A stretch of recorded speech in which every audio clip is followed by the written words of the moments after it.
이 시간 하나님의 말씀은 에베소서 2장 20절 말씀 보도록 하겠습니다. 너희는 사도들과 선지자들의 터 위에 세우심을 입은 자라. 사도들과 선지자들의 터 위에 세우심을 입었다고 했습니다. 정상적인 교회, 정상적인 신앙은 사도들과 선지자들의 터 위에 세워지는 교회요, 또 성도여야 합니다. 그리스도 예수께서 친히 모퉁이 돌이 되셨느니라. 사도들과 선지자들의 터 위에 세우심을 입었는데 그 모퉁이 돌은 우리 주 예수 그리스도, 우리 예수님께서 모퉁이 돌이 되셨다고 했습니다. 21절에 그의 안에서 건물마다 서로 연결하여 주 안에서 성전이 되어가고, 주 안에서 서로 연결되어 성전이 되어가고, 너희도 성령 안에서 하나님의 거하실 초소가 되게 하여 예수 안에서 함께 지어져 가느니라. 예수 안에서 함께 지어져 간다는 거예요. 그래서 우리는 지금 역시도 미완성입니다. 미완성. 완성이 덜 된 그릇들. 미안의 그릇들입니다. 예수 안에서 함께 지어져 간다고 했습니다. 함께 지어져 가는데 어떻게 함께 지어져 가겠어요? 어떤 모습으로? 바로 숭금등대와 같은 교회로 우리가 지어져 가야 됩니다. 숭금등대와 같은 교회로. 스가랴 4장 말씀에서 보면은 스가랴 4장 1절에 내게 말하던 천사가 다시 와서 나를 깨우니 마치 자는 사람이 깨우인 같더라. 자다가 깨어서 보니 2절에 그가 내게 묻되 내가 무엇을 보느냐? 내가 대답하되 내가 보니 숭금등대가 있는데 그 꼭대기에 주발 같은 것이 있고 또 그 등대에 7 등잔이 있으며 그 등대 꼭대기 등잔에는 7 관이 있고 그 등대 곁에 2 감람나무가 있는데 하나는 그 주발 우편에 있고 하나는 그 좌편에 있나이다 하고. 그래서 스가랴 4장에서 보여지는 이런 숭금등대와 같은, 숭금등대로 보여진, 숭금등대로 보여주시면서 의미를 담아서 보여주신 이런 숭금등대와 같은 이런 교회를 이루어 가야 되는 거예요. 우리가 예수님 안에서 사도와 선지자들의 터 위에서 부단히 쉼 없이 불순물이 조금 더 섞이지 않는 이런 숭금등대 같은 교회로 이루어 가야 됩니다. 그래서 그렇게 이루어 가는 생활이 바로 성도의 생활입니다. 그래서 오늘 이 시간에는 성도의 본분에 관한, 그리고 그리스도인으로서 가장 기본되는 생활은 어떤 생활이어야 할 것인가? 성도, 그리스도인으로서 가장 기본적인 생활은 어떤 모습이어야 할 것인가를 오늘 이 시간의 말씀을 전하고자 합니다. 우리는 예수 안에서 지어져 가야 됩니다. 우리의 이런 모습, 이런 모양으로는 결코 다시 오실 재림하실 예수님을 우리가 맞이할 수 없습니다. 그 앞에서 다 죽어야 해요. 두려우신 주님으로 오시기 때문에. 요한계시록 1장 12절부터 이후에 보이신 말씀대로 예수님은 너무나 두려우신 주님으로 오실 것이기 때문에 준비되지 못하면 그 앞에서 다 죽어야 됩니다. 그래서 우리는 그리스도 예수님 안에서 날마다 쉼 없이 지어져 가서 스가랴 4장에서 보여진 숭금등대로 보여진, 그리고 그 좌우에 2 감람나무가 있고 그런 숭금등대와 같은 그런 교회로 우리가 이루어져 가야 됩니다. 반드시 숭금등대 같은 교회로 이루어져야만이 영광 중에 재림하실 예수님을 신랑으로 맞이할 수 있어요. 그 외의 사람들은 재림하실 예수님을 모두가 다 두려우신 심판 주님으로, 진노하시는 주님으로 맞이할 수밖에 없습니다. 그래서 예수 안에서 함께 지어져 가서 순금등대 같은 교회를 이루기 위해서는 어떻게 해야 될 것인가? 이것이 마땅히 성도들이 해야 될 본분이라는 거예요. 순금등대를 이루기 위해서는 어떻게 해야 될 것인가? 그래서 오늘 말씀이 굉장히 거창한 것 같지만은 사실은 이 기독교 신앙에 있어서 오늘 제가 여러분들에게 전하고자 하는 말씀은 기독교 신앙에 있어서 가장 기초입니다. 가장 기본적인 성도로서 해야 할, 보여야 할. 그래서 오늘 말씀의 제목이 성도의 본분이에요. 본분. 뭐 특별한 일도 아니고 하나님의 자녀가 되었으면, 그리스도의 종이 되었으면, 예수 믿는 그리스도의 종들이 되었다면, 거룩한 무리 성도가 되었다면 바로 이런 모습을 보여야 됩니다. 이런 모습이 우리 성도들에게서 보여질 때 스가랴 4장과 같은 그런 순금등대 교회를 이루어서 해야 공기가 시커멓게 어두워지는 이런 흑암시대에 예수님이 재림하실 때 마태복음 25장처럼 슬기로운 다섯 처녀처럼 기름과 등을 예비해서 등불을 밝혀서 신랑으로 오실 예수님을 영접할 수 있게 되는 것입니다. 그러면 예수님 안에서 지어져 가서 순금등대 같은 교회를 이루기 위해서는 어떻게 해야 될 것인가? 어떤 모습을 보이는 것이 성도의 본분인가 할 때 첫째는 뭐겠어요? 이건 뭐 이론의 여지가 없어요. 기도해야 됩니다. 기도. 순금등대를 이룬다는 것이 우리가 뭐 생각지 못한 뭐 전혀 생각밖에, 상식밖에, 지식밖에, 뜻밖에, 꿈에도 생각지 못한 그런 특이한 방법일 것이라는 그런 생각하는 그 자체가 벌써 잘못된 생각입니다.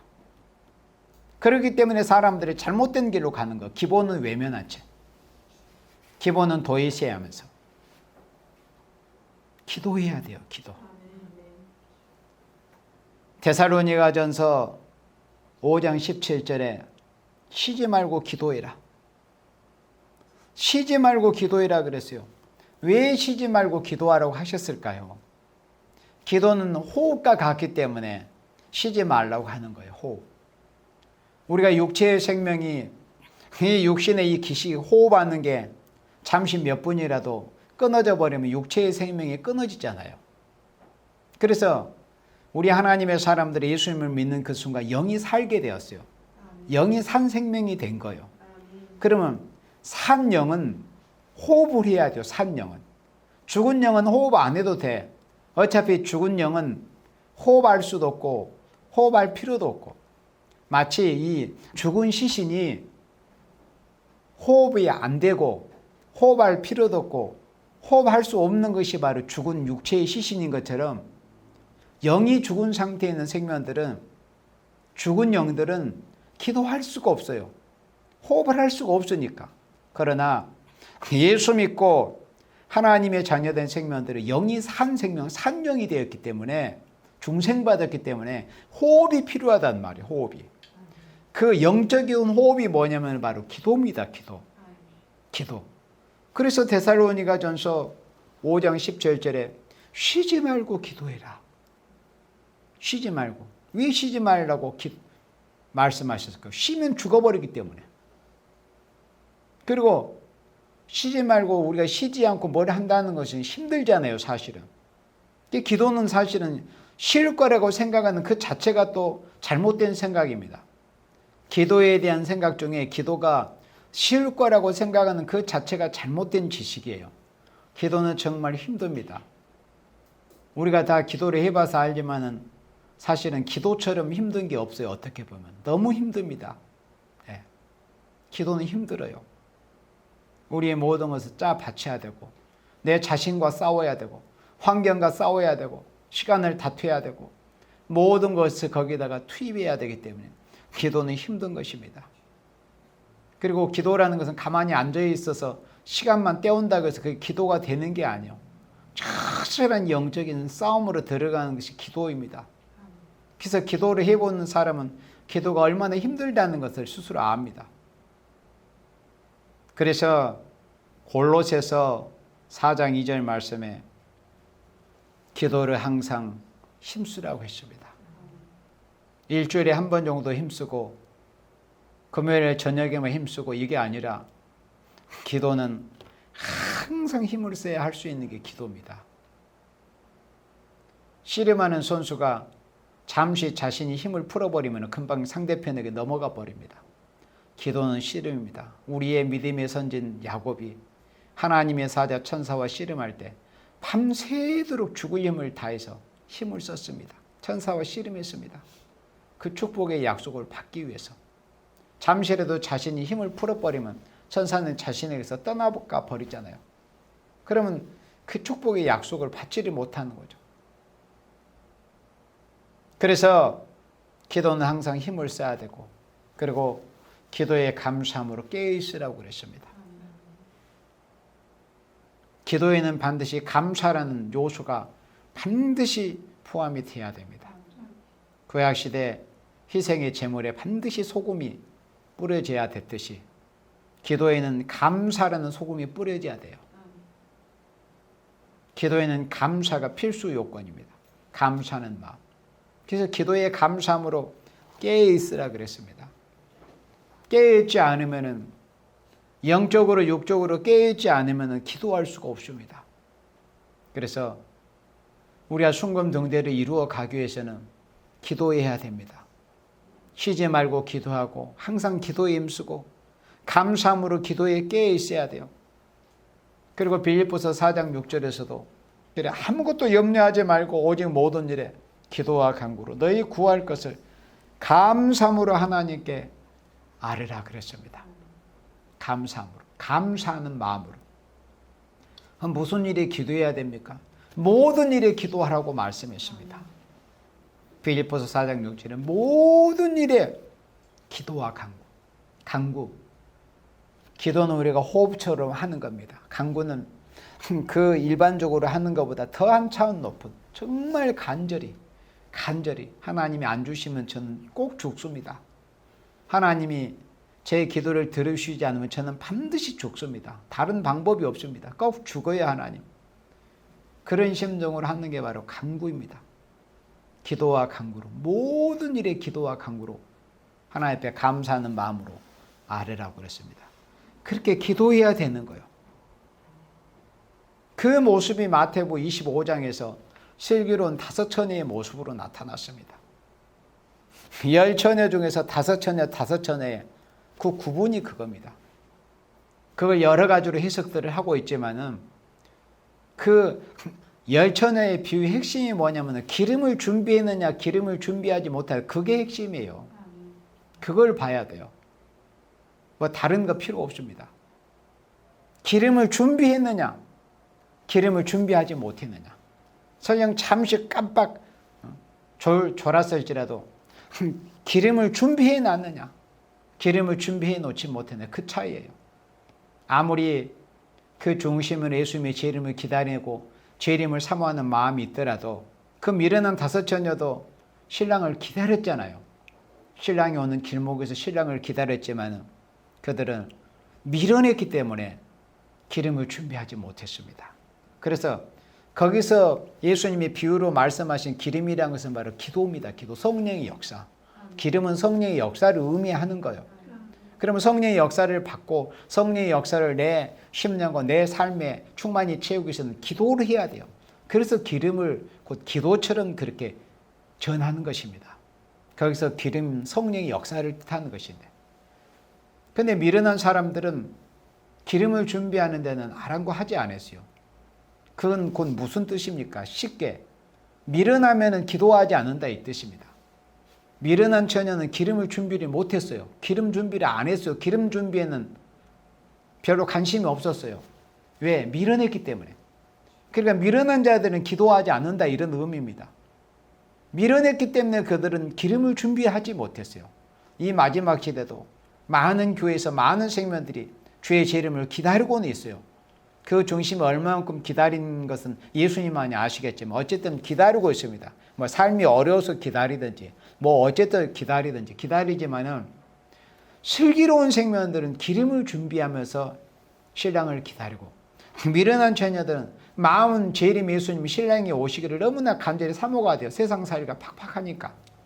그러나 미련한 사람들은 기름 준비해야 할 생각은 하지 않는 거예요. 그 차이예요. 그래서 성도는 기도를 해야 된다. 순금등대를 이루어야만이, 순금등대 같은 교회를 이루어야만이 주의 재림을 예비를 하는데, 순금등대의 모습에서도 감람나무 좌우에 두 나무 가지에서 그 관이 순금등대로 연결이 되어가지고 기름이, 금기름이 공급이 되는 그런 모습이 스가랴 4장에서 보여줬어요. 그것은 바로 성령의 역사를 의미를 하는 겁니다. 성령의 역사. 순금등대 같은 교회에서 예언의 말씀의 등불을 밝히기 위해서는 성령의 역사가 필요하다는 거예요. 우리가 은사로 받는 성령의 역사에 더 한 가지 더하여서 이제는 마지막 때 순금등대와 같은 예언의 말씀을 등불을 밝히기 위해서 필요한 남종과 여종에게 다시 한번 부어주시겠다고 약속하신 그 또 한 번 부어주실 성령의 역사가 필요한 겁니다. 그러면 그런 성령의 역사를 받기 위해서는 어떻게 해야 되겠어요? 기도하고 간구해야 되죠. 쉬지 말고 기도하고 기도에 힘을 쓰고 감사함으로 기도하고 기도에 깨어 있어야 되고. 그래서 우리 믿음의 선진들이 모두가 다 그렇게 하나님 앞에 기도하는 모습을 모범으로 보였습니다. 그러면 이 시대에 우리가 어떤 기도를 더 힘써서 해야 된다고 했습니까? 하박국 3장 2절에서 사명자로서 하박국 선지자가 기도의 모본을 보실 때 하박국 3장 2절에서 여호와여 내가 주께 대한 소문을 들었나이다. 여호와여 주는 주의 이 수년에 부흥케 하옵소서. 우리 성도들이 이 마지막 시대를 당하여서 기도해야 할 그런 일들, 기도해야 될 문제, 기도해야 될 그런 일들이 얼마나 많이 있습니까? 그러나 우리가 그런 모든 기도도 해야 되는데 기도 중에서도 우리가 가장 힘써서 해야 될 기도는 바로 하나님의 일, 여호와의 일이, 주님의 일이 부흥되기를 기도해야 돼요. 여호와여 주는 주의를 이 수년 내에 부흥케 하옵소서.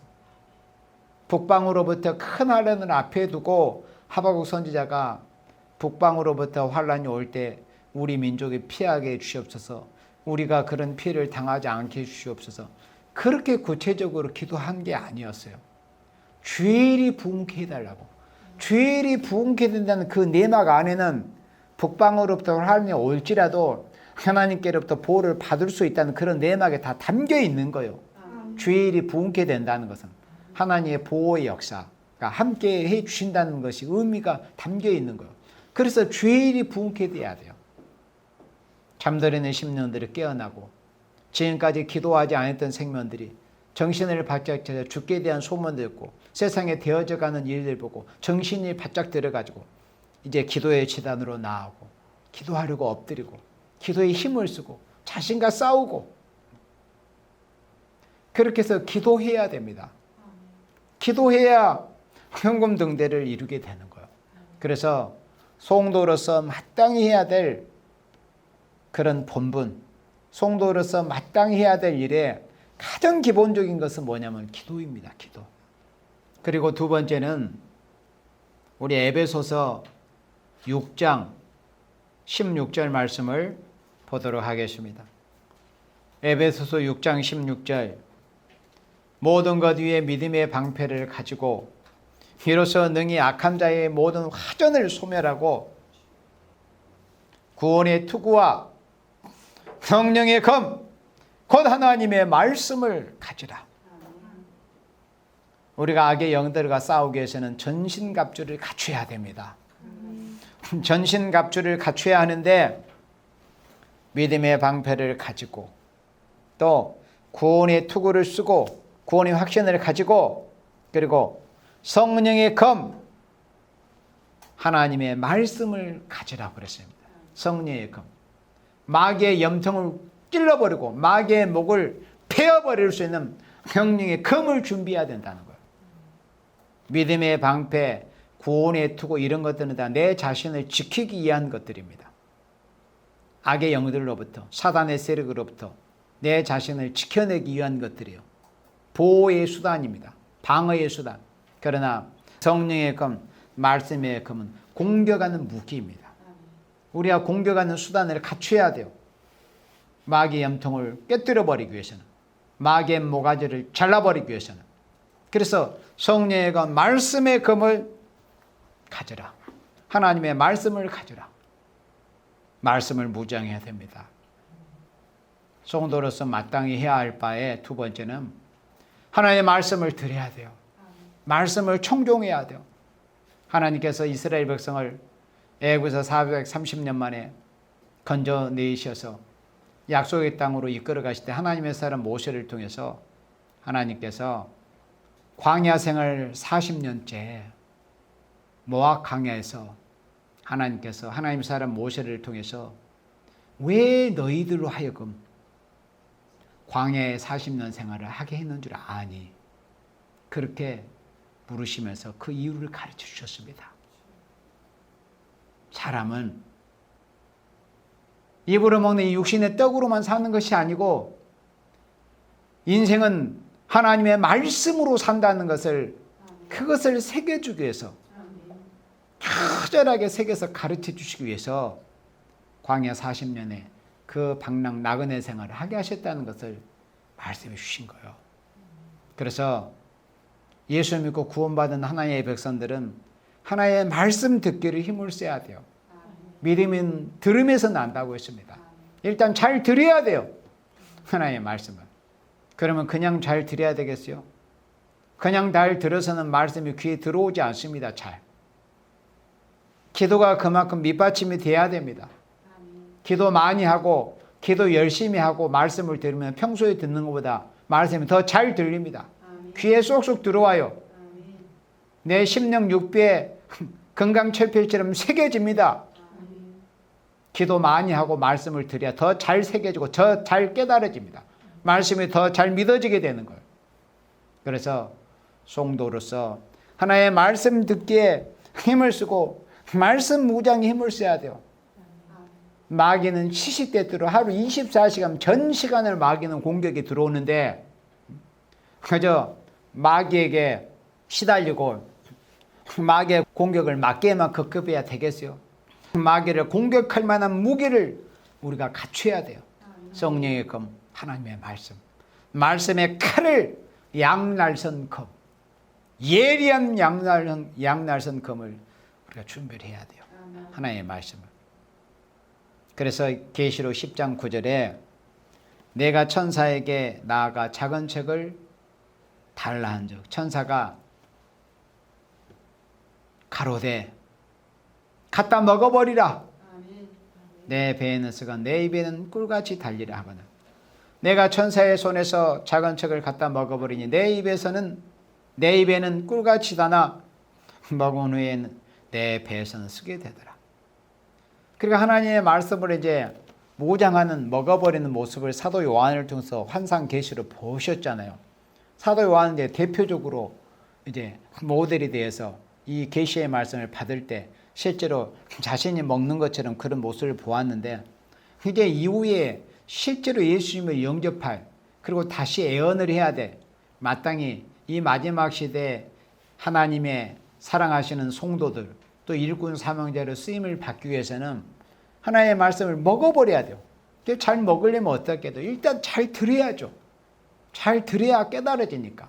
잘 듣고 하나님의 말씀을 읽고 듣고 지켜나가는 말씀이 무장이 돼야 돼요.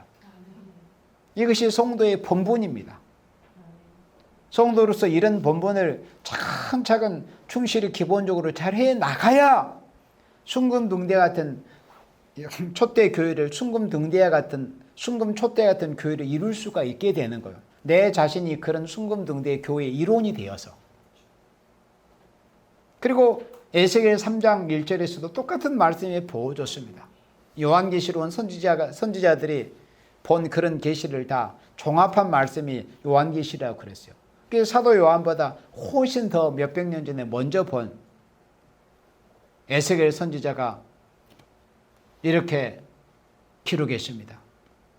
에스겔 3장 1절에 그가 또 내게 이르되 인자야 너는 받는 것을 먹으라. 너는 이 두루마기를 먹고 가서 이스라엘 족속에 고하라 하시기로 내가 입을 벌리니 그가 그 두루마기를 내게 먹이시며 내게 이르시되 인자야 내가 내게 주는 이 두루마리로 내 배에 넣으며 내 창자에 채우라 하시기로 내가 먹으니 그것이 내 입의 달기가 꿀 같더라 그랬습니다.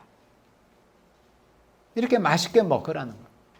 하나님의 말씀을 먹을 때는 귀로 들을 때는 정말 맛있는 음식을 먹는 것처럼 달아요. 입에 달듯이 육신의 음식이 맛있는 걸 먹을 때 입에 달듯이 하나님의 말씀을 들을 때는 귀에 달게 들려집니다. 귀를 통해서 내 심령에서 달게 느껴지는 것. 그러나 그 말씀을 준행해 나가는 그런 과정에서는 어떤 시련이 또 온다는 거예요. 그러니까 성도로서 마땅히 하나님의 말씀을 청종하는 생활, 잘 듣고자 하는 하나님의 말씀을 잘 듣기에 힘쓰는 생활이 있어야 돼요. 말씀이 무장하게 힘을 써야 된다는 거예요. 이것이 성도로서 마땅히 하나님 앞에서 보여야 될 이런 본분입니다. 이런 모습들이 예수 안에서 거룩한 성전, 거룩한 순금 등대와 같은 순금 촛대와 같은 그런 거룩한 성전으로 지어져가는 모습입니다. 말씀을 잘 읽고 잘 듣는 이런 생활, 말씀을 잘 읽고 잘 듣고 잘 지켜나가고자 하는 이런 생활, 이런 모습이 예수 안에서 우리가 지어져가는 생활이다 하는 것입니다. 그러면 우리가 왜 지금까지 말씀을 들으려고 했고 또 기도하려고 힘을 쓰려고 했을까요? 왜 기도하기를 힘써야 되고 왜 말씀을 준비하고 무장하기를 힘써야 했을까요? 그 목적이 무엇일까요? 그것은 내 혼자 알고 내 혼자 살고 내 혼자 복 받으려고 하는 게 아니라 내가 먼저 그런 하나님의 은혜를 입었기 때문에 아름다운 소식 복음을 들었기 때문에 사랑하시는 내 가족들, 내 친구들, 내 지인들, 내 이웃들에게 이 말씀을 전해 주려고 그러는 거예요. 그러면 성도로서 마땅히 해야 될 본분이 뭐겠어요? 전도해야 되는 거예요. 전도. 우리는 먼저 은혜를 받고 먼저 복음을 받은 우리들로 전도의 사명이 다 있어요. 이 지구상의 모든 그리스도인들은 모두가 한 사람도 예외 없이 전도의 사명이 있습니다. 예수님을 만난 그 순간 네가 나를 만난 것처럼 네가 내게 들은 것처럼 너도 가서 전해라 하는 것이 이게 예수님의 뜻입니다. 이게 전도해야 되는 거예요. 전도하는 것은 특별한 일도 아니야. 특별한 사람만 저 같은 주의 종 목사나 뭐 전도사들만 하는 게 전도가 아니에요. 전도의 사명은 예수님을 믿는 그 순간, 예수님이 구세주로 믿어지는 그 순간 누구라도 다 전도의 사명이 함께 주어진 겁니다. 그래서 전도해야 돼요. 우리 신약성경 디모데후서 4장 1절 말씀을 보도록 합니다. 디모데후서 4장 1절 하나님 앞과 산자와 죽은 자를 심판하실 예수 앞에서 그의 나타나실 것과 그의 나타나심은 예수님의 재림을 말씀한 겁니다. 그의 나라를 두고 엄히 명하노니 예수님이 나타나실 것, 그러니까 예수님이 재림하실 것과 그의 나라는 예수님 재림하셔서 이 땅에 이루실 천년왕국 그리고 영원한 하나님의 나라가 이루어지는 것을 두고 엄히 명한다는 거예요. 이것은 엄명입니다. 엄명. 사도 바울은 예수 그리스도의 사도의 권위로서 사도의 권위를 가지고 자기의 영적인 아들인 목회자 디모데에게 이렇게 명합니다. 너는 말씀을 전파하라. 때를 어떤지 못 어떤지 항상 힘쓰라. 때를 어떤지 못 어떤지 항상 말씀을 전하기를 힘을 쓰라는 거야. 강단에서 말씀을 전하는 종은 강단에서 말씀을 전하기를 힘을 쓰고 잘 준비해서 그리고 노방에서 전하는 생명은 또 나름대로 잘 준비해서 노방에서 전하고 또 주변 환경의 생명들에게 전할 생명들은 잘 기도하고 준비해서 하여튼 때를 어떤지 못 어떤지 복음을 전해서 당장 열매가 없다고 낙심하지 말고 어쨌든 씨는 뿌려놓으면 열매를 때가 되면 열매를 맺는 거니까 열심히 때를 어떤지 못든지 항상 힘을 쓰라. 지금은 복음을 전할 때가 아닙니다. 어떨 때입니다. 그런 생각 자체가 잘못된 거다. 항상 때를 어떤지 못 얻든지 힘을 쓰라고 그랬습니다. 3절에 때가 이르리니 사람이 바른 교훈을 받지 아니하며 기가 가리워서 자기의 사욕을 좇을 스승을 많이 두고 또 그 길을 진리에서 돌이켜 허탄한 이야기를 좇으리라. 말씀을 전파해야 된다는 거예요. 때를 얻든지 못 얻든지. 이 전도는 해도 되고 안 해도 되고 그런 게 아니에요. 이것은 하나님의 언명이에요. 그리스도 주님의 언명입니다. 언명. 반드시 전도해야 된다. 복음을 전하기를 힘을 써야 된다. 왜냐? 사람들이 바른 교훈을 받기 싫어하고 귀가 가려워서 귀가 근질근질해가지고 자기의 욕심만 따를 스승 뭐 하면 돈 많이 벌고 쉽게 번다더라. 이런 그냥 자기 욕심 사욕을 따를 스승은 그냥 많이 두고 그 길을 진리에서 돌이켜가지고 허탄한 이야기만 듣고 싶어 하기 때문에 그런 생명들이 그런 생각을 할 겨를도 주지 말기 위해서 열심히 복음을 전해야 돼요. 웬만큼 말씀 듣고 웬만큼 은혜를 받았던 생명들도 세상에 눈에 보는 어떤 육신의 욕심적인 것이 눈에 보면 거기에 그냥 마음이 혹해가지고 거의 막 따라가 버리고 그러는데 웬만큼 은혜를 받고 웬만큼 깨어있지 않으면은 받은 은혜로 다 잃어버리고 받은 은혜마저도 다 쏟아버리는 이런 시대 아닙니까? 그저 세상 욕심만 따라가는 거예요. 그리고 허탄한 이야기만 듣기 좋아하고 복음 듣고 아름다운 소식 하나님의 말씀은 들으려고 하지 않고 그래서 그들에게 부지런히 말씀을 전하기를 힘을 쓰라는 겁니다. 성도는 복음 전하고 전도하기를 힘을 써야 돼요. 그것은 특별한 일도 아닙니다. 성도로서 마땅히 해야 될 본분이에요. 자기가 받은 은혜, 달란트대로 힘써서 자기가 할 수 있는 그런 능력과 재능대로 열심으로 복음을 전하기에 힘을 써야 돼요. 그 방법은 정답이 있는 것이 아니라고 그랬습니다. 하박국 2장 2절에 여호와께서 내게 대답하여 가라사대 너는 이 묵시를 기록하여 판에 명백히 새기되 달려가면서도 읽을 수 있게 하라. 이 말씀을 쉽게 전도하라는 의미입니다. 하나님의 말씀을 판에 명백히 새겨가지고 문서로 새겨가지고 사람들이 바삐 다니엘 12장 말씀에 보면 세상 끝날에 종말의 사람들에게서 보여주는 모습이 사람들이 빨리 왕래하고 지식이 더한다고 그랬어요. 그 말씀, 그 문자 그대로 지금 보여주는 이 세상이 되었습니다. 사람들은 정말 빨리 왕래합니다. 실제로 이동수단이 얼마나 빨라졌습니까? 그리고 사람들의 지식이 얼마나 많이, 물론 다 쓸데없는 쓰잘데기 없는 지식들이지만은 사람들이 얼마나 많은 지식들을 지금 습득하고 있습니까? 이 인터넷이라는 것이 정보의 바다라고 하지 않습니까? 그렇게 사람들이 지식이 더해갑니다. 사람들이 빨리 왕래합니다. 그런 때가 종말이라는 것을 말씀을 했습니다. 그럴 때 그렇게 사람들이 정신없이 막 빨리 달려가고 그런 때에도 손에 복음을 쥐고 볼 수 있도록 그렇게 전해주라는 거예요. 그래서 문서로 새겨서 전해주고 문서운동. 또 요즘은 스마트폰이나 태블릿이나 인터넷이나 이런 거 전자문서화해서 열심히 사람들이 빨리 비행기 안에서도 기차 안에서도 볼 수 있도록 그렇게 문서화해서 복음을 전하는 문서운동, 전도를 해라. 이것이 마땅히 성도로서 해야 될 본분이라는 겁니다. 이거 뭐 특별한 일도 아니고 특별히 잘한 것도 아니에요. 안 하는 게 죄이고 안 하는 게 잘못이고 안 하는 게 직무유기입니다. 열심히 전도해야 하라. 그리고 갈라디아 5장 13절을 봅니다. 갈라디아 5장 13절. 형제들아 너희가 자유를 위하여 부르심을 입었으나 그러나 그 자유를 육체의 기회를 삼지 말고 오직 사랑으로 서로 종노릇하라. 성도로서 마땅히 해야 될 본분은 무엇인가 할 때 이제 마지막 네 번째로 섬겨야 됩니다. 섬겨야 돼요. 왜 기도하고 왜 말씀을 준비해서 왜 전도했습니까? 저들을 살려서, 저들을 어둠에서 빛으로, 저들을 지옥에서 천국으로, 저들을 소망이 없는 곳에서 소망의 함구로 이끌어내서 저들에게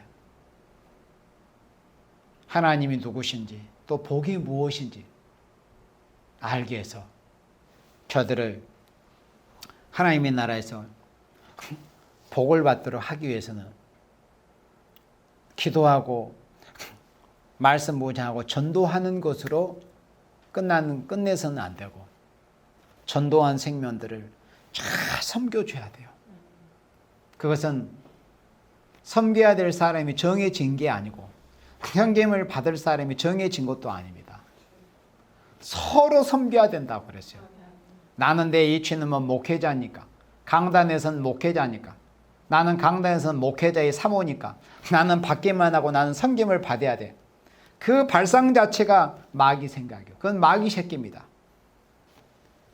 나는 또 내가 약하니까, 나는 병들었으니까, 나는 섬김만을 받아야 돼. 그것도 똑같은 생각이에요. 제가 간간히 전하지만은 이 지구상에 다른 생명을 섬기지 못할 생명은 단 한 생명도 없다고 했습니다. 어떤 방법으로든지 다른 생명을 섬겨줄 수 있어요. 하다못해 내가 돈이 없으면 기도로서도 섬겨줄 수 있고, 따뜻한 말 한마디로라도 섬겨줄 수 있고, 또 말씀을 전해주는 것으로 섬겨줄 수 있고, 또 물질로 섬겨줄 수 있고, 내가 할 수 있는 그 어떤 수단과 방법을 동원해서 하나님이 사랑하시는 생명들을 우리는 서로 섬겨줘야 됩니다. 섬겨야 되는 거 섬겨야 돼. 서로 섬김을 받는 사람이 정해진 것이 아니요, 섬겨야 될 사람이 정해진 게 아니요, 이 말씀 본문 그대로 오직 사랑으로 서로 종로를 하는 서로 나를 섬겨라, 이런 생각 자체가 벌써 사단의 종이 된 자의 생각이에요. 서로 종노릇이다. 그리고 베드로전서 4장 9절 말씀에 서로 대접하기를 원망 없이 하고, 왜 나만 대접하게 해야 돼? 왜 나만 대접을 해야 하는 거야? 왜 나만 섬겨야 되지? 왜 나만 청소해야 돼? 왜 나만 요리를 해야 돼? 왜 나만 설거지를 해야 돼? 왜 나만 전도해야 돼? 그렇게 생각하면 원망이 끝이 없습니다. 그러다가 육적 이스라엘, 우리 믿음의 선진들 육적 이스라엘은 광야 40년 동안 두 사람이는 다 쓰러져 갔습니다. 그렇게 원망하고 불평하다가. 그래서 서로 대접하기를 원망 없이 하라는 거예요. 이것이 마땅히 성도로서 해야 될 본분이에요. 서로 대접하기를 원망 없이 하고, 그리고 10절에 각각 은사를 받은 대로, 각각 은혜의 선물을 받은 대로 하나님의 각양 은혜를 맡은 선한 청지기 같이 서로 봉사라, 선한 청지기가 돼야 돼요. 무슨 일을 하면서 그걸 굉장히 어떤 교만한 마음으로, 대대한 마음을 가지고 강압적으로 그렇게 하는 사람들의 모습이 교회 중에는 보여져서는 안 돼요. 선한 청지기 같이 서로 봉사하라는 거예요. 서로 봉사해야 돼요. 11절에 만일 누가 말하려면 하나님의 말씀을 하는 것 같이 하고, 누가 봉사하려면 하나님의 공급하시는 힘으로 하는 것 같이 하라. 뭘 하면서도 마치 무슨 일을 하고 무슨 봉사하는 그 주체가 자기 자신인 것처럼 그렇게 생색이 나내는 그런 사람이 되어서는 안 된다는 거예요. 예수님께서 하신 말씀대로 오른손이 하는 일을 왼손이 모르게 하라. 그런데 그 사람들이 한 사람 거치면 그것을 또 동네방네 나팔을 불어가지고 여러 사람 또 알게 해버리고, 그래서는 안 돼요. 누가 봉사하려면 하나님의 공급하시는 힘으로 하는 것 같이 하라는 거예요. 이는 범사 예수 그리스도로 말미암아 하나님이 영광을 받으시게 하려 합니다. 우리 하나님의 자녀들, 그리스도의 종된 이 성도들로 기도하고 말씀 전하고 말씀 묵상하고 전도하고 봉사하게 하시는 것은 그 목적이 뭐예요? 하나님의 영광을 나타내기 위해서, 하나님이 영광 받으시기를 목적하고 하는 겁니다. 기도하는 것도, 말씀 묵상해서 복음 전하고 섬기고 봉사하는 그 목적이 뭐예요? 다 하나님의 영광이에요. 하나님이 영광을 받으시게, 하나님께서 영광 받으시게 하기 위해서 그에게 영광과 권능이 세세 무궁토록 있느니라. 그리고 디모데전서 6장 17절을 봅니다. 디모데전서 6장 17절에 내가 이 세대의 부한 자들을 명하여 마음을 높이지 말고 정함이 없는 재물에 소망을 두지 말고 허탄한 재물, 잠시 잠깐이면 불타버리고 말 그런 죄가 되어버리고 말 그런 허탄한 재물에 소망을 두지 말고 오직 우리에게 모든 것을 후히 주사 누리게 하시는 하나님께 두며 그리고 18절에 선한 일을 행하고 선한 사업에 부하고 제발 우리 그리스도인들 성도들은 선한 사업에 부해야 돼요. 선한 사업에 부여해야 됩니다. 그리고 나눠주기를 좋아해야 돼요. 어떻게 하든지 나눠주려고 해야 돼요. 나눠준다는 의미에는 굉장한 의미가 있습니다. 희생하지 않으면 나눠줄 수가 없는 거예요. 내가 덜 쓰고 덜 먹고 덜 입고 좀 누추한 것을 거해야 그래야 다른 사람들한테 나눠줄 수 있는 거예요. 내가 먹을 거 다 먹고 입고 싶은 거 다 입고 살고 싶은 데서 다 살고 좋은 환경 누리고 싶은 곳에서 다 누려버리면 어떻게 다른 사람들에게 내가 섬겨줄 수 있고 희생할 수 있어요? 할 수 없습니다. 선한 사업에 부하고 나눠주기를 좋아하는 사람, 그래 동정하는 자가 되게 해라. 항상 우리가 동정하는 마음을 가지고 있어야 됩니다. 나도 주님께 죄인된 내가 예수님께 죄사함의 은혜요 긍휼을 입었으니 나도 똑같이 다른 생명들에게 긍휼을 베풀을 수 있는 그런 마음의 자세가 항상 준비되어 있는 생명이 되어야 됩니다. 동정하는 자가 되게 하라. 이것이 장래의 자기를 위하여. 이 모든 것이 사실은 알고 보니까 자기 자신을 위한이었던 거예요. 남에게 베푸는 거. 남에게 액수를 보면 내게 있는 게 저 사람한테 옮겨가면 손해인 것 같지만 그게 결국은 자기 자신을 위한 일이었던 거예요. 이것이 장래의 자기를 위하여 좋은 터를 쌓아 참된 생명을 취하는 것이니라. 참된 생명. 하나님 나라에 가서 영원히 하나님 나라에서 영광스럽게 영생을 누리고 싶거든. 이런 삶을 살아라. 이렇게 성도의 본분에 충실하면서 그런 삶을 살아가는 것. 이런 모습들이 예수 안에서 아름다운 성전, 순금 등대와 같은 성전으로 이루어가는 그런 모습이에요. 이것이 성도의 본분이고 이것이 성도로서 마땅히 해야 될 그런 생활입니다. 아무쪼록 우리가 기도하고 말씀 잘 들어서 말씀 무장하게 힘을 쓰고 그리고 전도하고 열심히 서로 섬겨서 우리가 그리스도 안에서 순금 등대 같은 교회로 예수 안에서 지어져 가서 영광 중에 재림하실 예수님을 영접할 수 있는 우리 모두가 되어지기를 주님의 이름으로 축원합니다. 아멘.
모세의 율법에 기록한 대로 이 모든 재앙이 우리에게 임하였사오나 우리는 우리의 죄악을 떠나고 주의 진리를 깨닫도록 우리 하나님 여호와의恩총을 간구치 아니하였나이다.